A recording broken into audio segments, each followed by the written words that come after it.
At my brother's reception, I bent down to pick up a few paper cups that had blown near the edge of the dance floor. Nothing dramatic, nothing unusual. That's when I heard him. That her? His voice was loud enough to cut through the music. She looks like she came to serve, not celebrate. Laughter. Not the light kind, but sharp. The kind that stings. I froze, one hand still reaching for a crumpled cup near someone's heel. My back tensed. I didn't even need to turn around to know who it was. Marcus, Jalen's old college buddy. I remembered him from a few game nights at our house, back when Jalen still lived with me. Always loud, always careless with his words. And then came her, Aunt Rosalind, who never missed a moment to twist the knife just a little deeper. Maybe she should clean up too. She laughed, practically slapping her knee, like she'd said the most hilarious thing in the world. My fingers curled around the cup tighter than I meant them to. It was just a cup, but right then it felt like a symbol of every unnoticed thing I'd done to make this wedding happen. Every late night, every early morning, every dollar scraped together from side gigs and skipped meals. I kept my eyes low. Don't cry. Not here, not in front of them. The room didn't pause. The music kept playing. Guests kept laughing. Plates clattered and clinked in celebration. But my world had gone quiet. Someone turned down the volume just for me. I stood up slowly, trying to ignore the heat creeping up my neck. The way my heart pounded in my ears, I could feel eyes on me. Whether it was imagined or not, I didn't know. Why did his words hurt so much? Why did she laugh like that? Did I look that out of place? Was it the plain navy dress I wore, because all my money had gone into the catering deposit? Or the scuffed flats I hadn't had time to polish? Was I not enough to be part of this celebration? I caught my reflection in a nearby glass window, my hair frizzing at the sides, a smear of something near my wrist from earlier when I was helping the florist fix the centerpiece. I didn't look like the other women, glowing in glitter and champagne silk. I looked tired. I looked like help. Still, I said nothing. I just kept collecting the cups and napkins scattered across the table near the gift box, forcing my expression into something neutral. Jalen didn't hear it. He was across the room laughing with his new in-laws, completely unaware. And honestly, I didn't want to ruin his day. He didn't know about the hours I spent negotiating with vendors, or how I told Liam we couldn't do his birthday party this year because Uncle's big day is coming up. He didn't ask for my help, but he also didn't stop me. So I told myself to be invisible, just for tonight. As I stacked the last of the cups, I caught a glimpse of Liam sitting quietly at our table, swinging his legs beneath the chair. His eyes met mine, serious still. I gave him a weak smile, and looked away. But what I didn't know, what none of them knew, was that Liam had heard everything. And what that boy would do next, no one saw it coming. Not even me. My name is Thalia. I am a 35-year-old single mom, full-time office manager, part-time florist, and unofficial family fixer. For most of my life, I have played the background, cleaning up the messes, solving the problems, doing the work no one thanks you for. And that's fine really. Most of the time, I don't need applause. But that night, that reception, it reminded me just how invisible I'd become. The day had started off beautifully. I'd arrived at the venue before the sun even came up, clipboard in hand, hair barely brushed, and Liam half asleep in the back seat, with a Pop-Tart clutched in one hand. The hall was still empty, then quiet and cold. I remember the echo of my footsteps as I walked through the room, visualizing everything we had planned over months of meetings, emails, and budget spreadsheets. My brother, Jalen, was getting married to a woman named Amara, sweet, soft-spoken, and effortlessly gorgeous. She looked like someone out of a bridal magazine. Their love story had the whole family swooning. How they met at work, bonded over coffee orders, fell in love during lockdown. It was the kind of story that made people believe in fate, and me, I believed in spreadsheets. When Jalen first told me they were struggling to afford the wedding of their dreams, I didn't even hesitate. I offered to cover most of the big stuff. The venue deposit, the catering, the decor. I said I had savings. What I didn't say was that those savings were actually meant for a down payment on a better apartment for Liam and me. But Jalen's my little brother. We grew up close, just the two of us and our mom Diane. She did her best. Things were always tight. I used to walk Jalen home from school, braid his hair when he cried over tangles, and sit through hours of video games, just to make him smile. So when he asked me if I'd help, without really asking, I didn't even blink. Over the months, I became the planner, the bank, and the emotional buffer between our chaotic family and the bride's perfectionist mother. I did it all quietly, out of love. But somewhere deep down, I guess I thought maybe someone would notice. The reception hall sparkled that evening. Gold drapes shimmered behind the head table. Floating candles flickered in tall glass vases.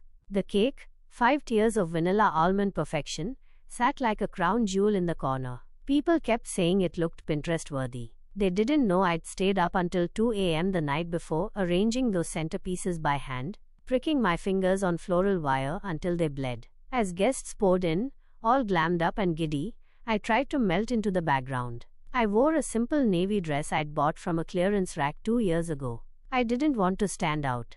I wanted the day to shine for Jalen. I sat at a table near the back with Liam, watching him poke at his mac and cheese with a plastic fork. He looked just like his dad did at that age. Brown eyes full of thoughts he didn't know how to say yet. I reached over and straightened his little collar, smiling to myself. That moment was probably the calmest I felt all day. Just 10 minutes later, Marcus would open his mouth, and Rosalind would laugh, and everything would shift.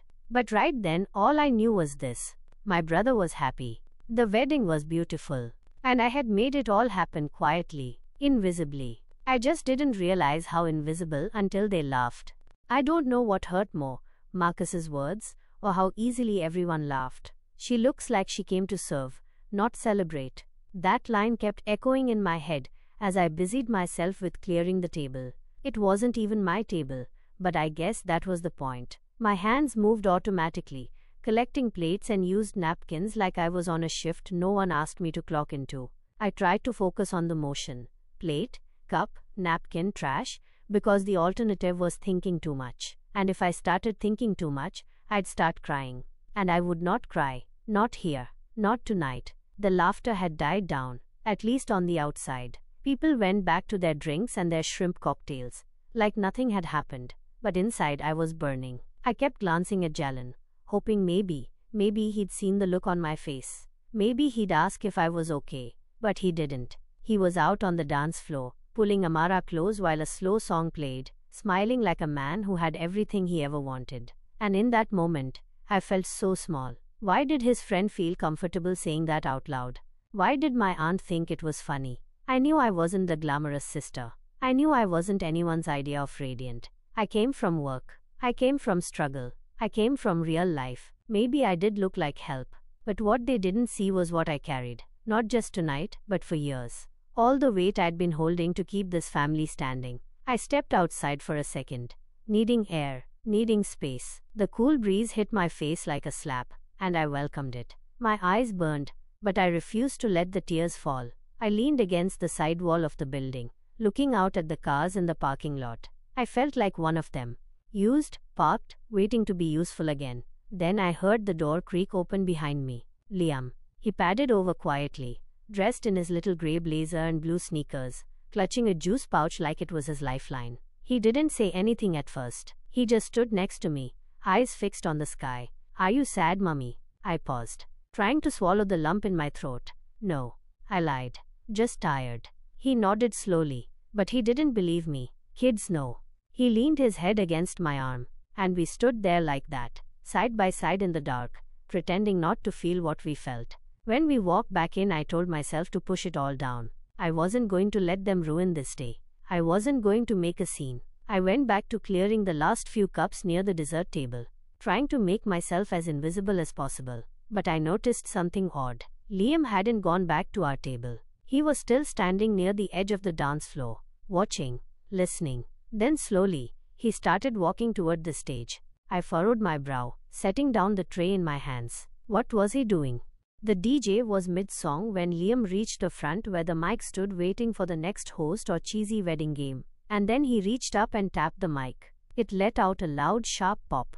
Heads turned, conversation stopped, and my heart sank because something was about to happen. And I had no idea what it was. At first, I thought Liam had wandered off to chase a balloon, or maybe ask the DJ for a song. That would have been normal. That would have been safe. But when I saw him standing there, small hands gripping the edge of the stage, one foot nervously tapping the wood, I knew something was different. He looked like he was gathering courage. My breath caught in my throat. I whispered his name under my breath, but he didn't hear me. Or maybe he ignored it. The DJ was mid-laugh chatting with one of the groomsmen when Liam tapped the microphone. Tap, tap. Then that loud, screeching pop. The kind that makes everyone in the room flinch. The room went still like someone had hit the pause button. All eyes turned toward him.